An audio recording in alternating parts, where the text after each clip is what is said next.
Hey guys, thank you so much for tuning in to another episode of Tales from a Retro Gamer. I'm going to be talking about 2006, one of the greatest weekends of my life. It was the San Diego Comic-Con, more properly known as Comic-Con International San Diego, which they've been calling it since around 95 or 96. San Diego Comic-Con is one of the biggest pop culture conventions in the world, and it's very sad this year. It's been canceled because of the pandemic, obviously. And since it was canceled, I want to talk about a little bit. That's the only one I've ever gone to, the 2006 San Diego Comic-Con. And the reason I went are many. Now, before I tell you why exactly I went, and it's the only one I've ever gone to, but I had to go that year. And I'll tell you why in just a minute. So dating back to 1970, the first San Diego Comic-Con was there were only 300 people there. Compare that to today where I think there's close to around 200,000 or so. And when I went, I believe it was a little over 100,000 back in 2006. Regardless, there was a ton of people there. And I've been going to comic book conventions since 82, 83 with the Dallas Fantasy Fair. And I've gone to them ever since. But like I said, San Diego Comic-Con 2006, the only time I've ever gone. And let me tell you why we went. So my family had been wanting to go to California for a long time anyway. We wanted to take the kids to Disneyland. We wanted to check out the beautiful beaches in California, Hollywood, the whole thing. So we sort of went to Hollywood and did all that, but we also went up to San Diego or down to San Diego, whatever the case may be. So during this trip, we did so much, but the highlight for me was really Comic-Con. And here's why we made it such a point for me to go. It was the 50th anniversary of the Silver Age Flash, my favorite superhero of all time, Barry Allen. It was the 75th anniversary of Universal Monsters. I love the old, Dracula, Frankenstein, Wolfman, all that stuff. Love all of that. And it was also the 50th anniversary of Forbidden Planet, one of my 2 or 3 favorite movies of all time. So this confluence of events, and plus Carmine Infantino, the famed Silver Age Flash artist, was going to be there. So I simply had to go, and we worked it into a big family vacation. Now, one of the things we did before we went to San Diego Comic-Con, or before I went, I should say, my family went to the San Diego Zoo during this time because the kids were little and everything, and it was, Comic-Con is just massive and crazy, and the kids were a little too young, and so they went to the San Diego Zoo. And so, but before that day, we stopped off at Forrest J Ackerman's house. Now, if you don't know who Forrest J Ackerman is, he was the editor, primary writer of Famous Monsters of Filmland, the legendary magazine that so many monster kids grew up reading. And we did get his autograph on the magazine there. It's a Forbidden Planet cover, so I've also got Anne Francis, Warren Stevens, Richard Anderson, and Earl Holliman, who I did meet at San Diego Comic-Con because of the big Forbidden Planet celebration.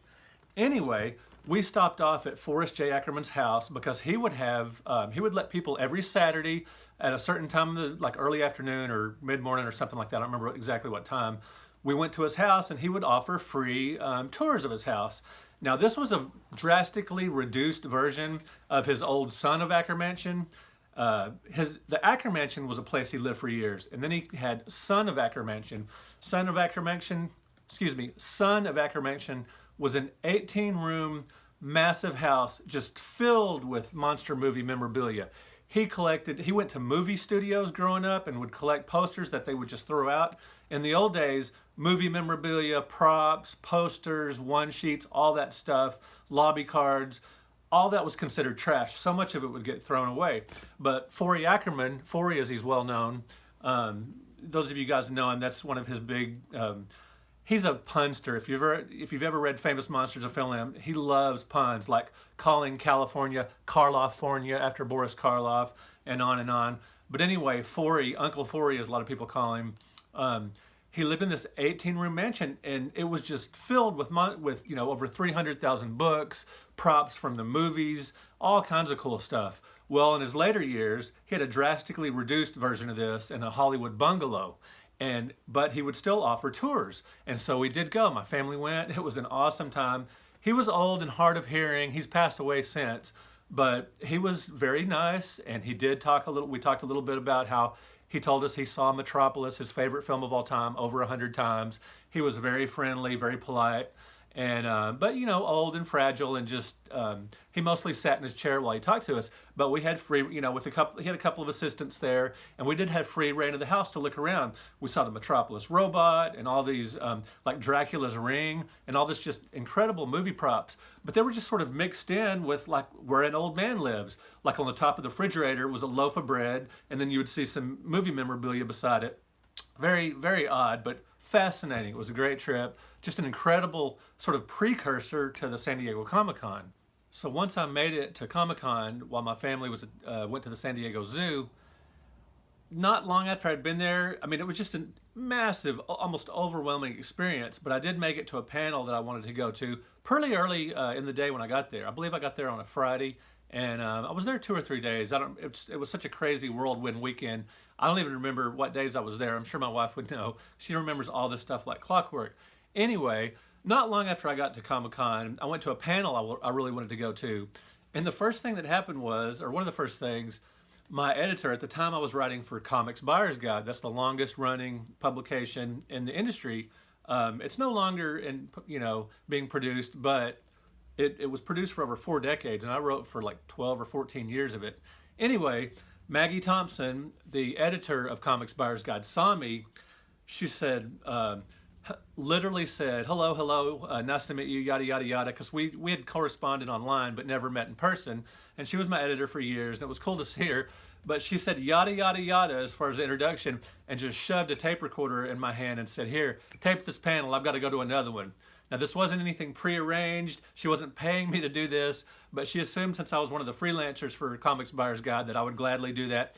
And I did. I was going to be there anyway, recorded the panel for her, and then anyway, got on with the weekend. That was kind of funny.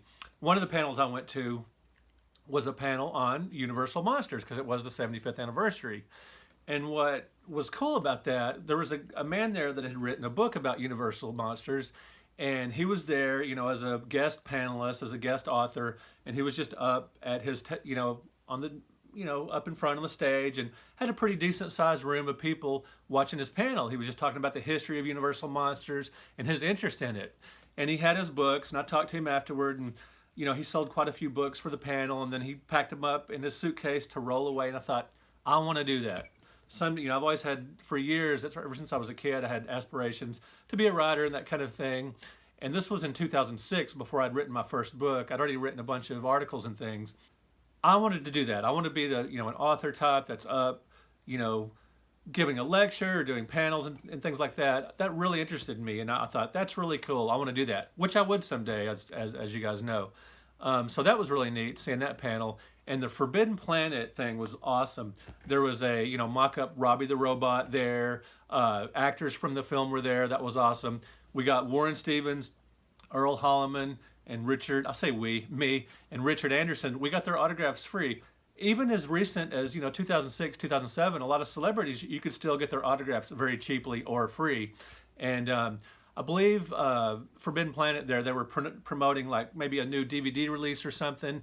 But regardless, you could get the celebrity autographs for free, and obviously the panel was free, and that was fascinating. And so that was just amazing to see, to meet. Unfortunately, Leslie Nielsen and Anne Francis weren't there, but I believe Anne Francis had passed by that point. But Leslie Nielsen didn't make it, so the two biggest stars weren't there, but we did get to see, some of the co-stars. That was awesome. Also met Cassandra Peterson, aka Elvira. What was neat about that was one day she was in her Elvira costume, with her big wig and her boobs pushed up and everything, and her, just her persona, with the white makeup and all that. But then one day she was just Cassandra Peterson, and just like someone, a beautiful woman you might see at the grocery store or whatever. Obviously very pretty, but still just in her, civilian disguise or whatever. But anyway, she was really nice. It was cool meeting her. And I was getting a comic book signed for a friend, and she was very nice about that. She put X's and O's on it there, had a nice little note for my friend there. So meeting her was very nice. And one thing that was kind of funny, one of my favorite movies of all time is Flash Gordon, the 1980 Flash Gordon, just that campy romp, crazy movie. I love that. And they had what they were calling the 25th anniversary celebration of the movie, which was kind of weird because it came out in 1980 and it was a 2006 Comic-Con. It was actually the 26th anniversary, but for whatever reason, just to play off the number 25, they celebrated the 25th anniversary of Flash Gordon there. And I went up to talk to him because I was doing a report about the convention for Comics Buyer's Guide, and I introduced myself as press and all that kind of stuff. And they were looking at me suspiciously, obviously wanted me to buy something, a signed photo or an autograph or something. And I was just there to get some press photos. And they didn't really care for that too much. I could tell, but they finally said, okay, take a couple of shots. So I did. Anyway, hazards of the job, I suppose. Melody Anderson was there, looking lovely, even all those years later. And it was really neat because I love that movie, and it was really nice meeting her. Let's see, there was a panel with Mark Waid. He was one of the principal writers on The Flash, and they did the 50th anniversary panel, and it was really touching. This girl came up who was, I can't remember why, she wanted to run track, and I couldn't remember why she was hesitant or shy about it or something. But anyway, reading Flash comics inspired her to go out for track, and she ended up doing very well and winning medals and everything. And she had such a great story. There were, it brought Mark Waid and some of the attendees of the panel to tears. It was a really neat situation, and it just shows you how comics can be very inspirational beyond just, being entertainment. So that was neat. The United States Postal Service was there, and they actually they were debuting. They had first issue. They were doing a series of DC comic stamps, and so I bought these really neat prints with. You can see their first day of issue stamps and great prints by Carmine Infantino. Just beautiful. These are really nice in my office with my Flash collection. And so I bought those, and I had to, I didn't want to take these on the plane in my luggage because they might get bent up. So I had to, pay to ship those home. And that was really neat. And I also bought Carmine Infantino his book. And it is autographed. And it was cool meeting Carmine Infantino, just a brilliant Flash artist during the Silver Age. But he wasn't necessarily thrilled to see me. So the circumstance was he was just kind of hanging around this vendor booth. This guy set up there that was doing interviews and selling stuff and everything. And I talked to him a little bit, and then he had to do this interview. And and it was just right out in the public. It wasn't like this private interview or anything. So I just kind of hung back to listen to the interview. I thought, why not? There's lots of people around. I can listen to the interview just as well anybody else walking by can. So I'm just standing there fascinated, listening to what he's saying to this guy. And after about maybe 2 or 3 minutes of the interview, he looks up and glares at me like, I can't remember exactly what he said. He basically said to go away, which is kind of weird because there were other people around the table waiting to buy stuff or listening in. I guess maybe I was just staring holes through him or something, or I looked too eager, but whatever it was, he shooed me away. And they say never to meet your heroes. And they said he could be kind of cantankerous sometimes, and I guess on this day he was. Anyway, there was a lot of people around, and maybe he was just a little stressed out, or maybe I was just irritating. That's definitely a possibility. Later in the convention, there was a panel, just an amazing panel with Forrest J Ackerman, who I spoke about just a minute ago, Ray Harryhausen, the amazing stop-motion animator for so many great movies, and Ray Bradbury, one of my famous authors of all time. They did a panel together, the three of them, and it was a huge packed room, and it was amazing. I remember at one point in the panel, they were talking about the Peter Jackson King Kong movie, the one with Jack Black. And Ray Bradbury, being a huge King Kong fan, he didn't know what the movie was going to be like going in, if they were going to respect the source material of the great 1933 King Kong movie. And Ray Bradbury said a few minutes into the movie, he started crying because he was so moved by how well done the movie was and how just it was going to be obviously a respectful treatment of the source material. Now, when I saw King Kong, I cried for a different reason, maybe because of the cheesy love story and everything, but that's a story for another day, I suppose. Not my favorite movie, the Jack Black version, but I absolutely love the original King Kong. Anyway, great to see three legends on stage like that. Just a phenomenal, awesome. San Diego Comic-Con 2006 was just incredible. I also met Basil Gogos, the famous Monsters of Filmland artist, and got his autograph. To Brett, best wishes and that kind of stuff. Very cool meeting him. Just an incredible author. I believe this book had come out pretty recently, and Just beautiful stuff. So very happy to get that autographed. And even more important than any of the stuff that happened so far, I actually met my future publisher, McFarland Publishers.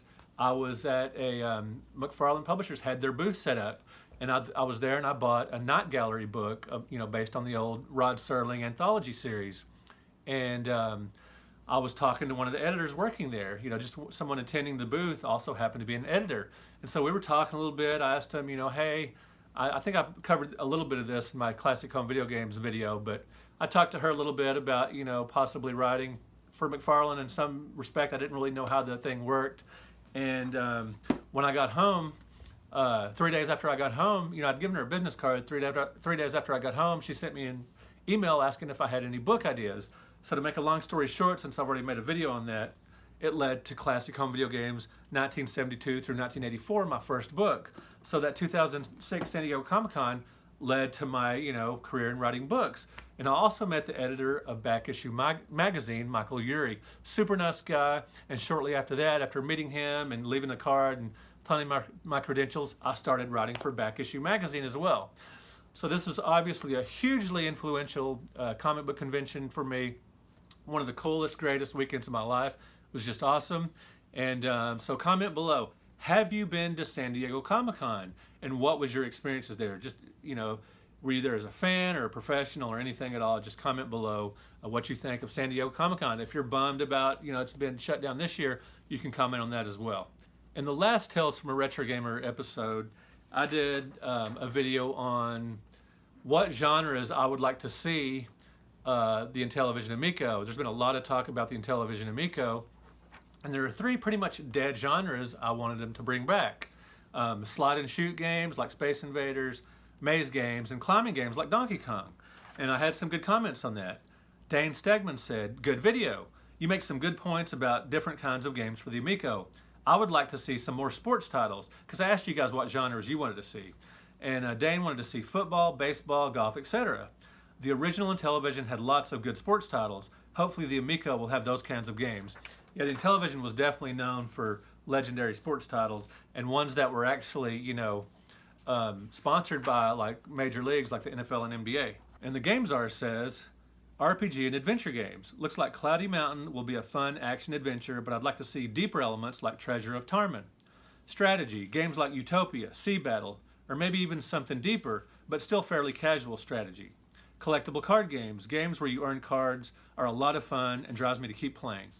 Thank you for those comments, guys. I really appreciate it. Thank you for liking this video, and thank you so much for subscribing to the channel. I will talk to you guys later.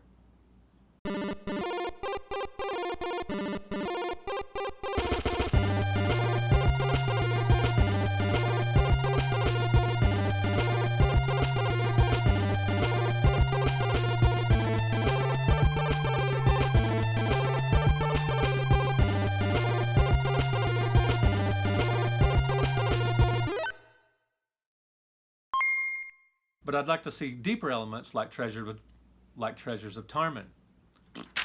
Can't say Just it. read it. Okay, I will. In a previous... Okay. Well... Why are you taking 10 minutes? Because you don't like me to say speaking of comments.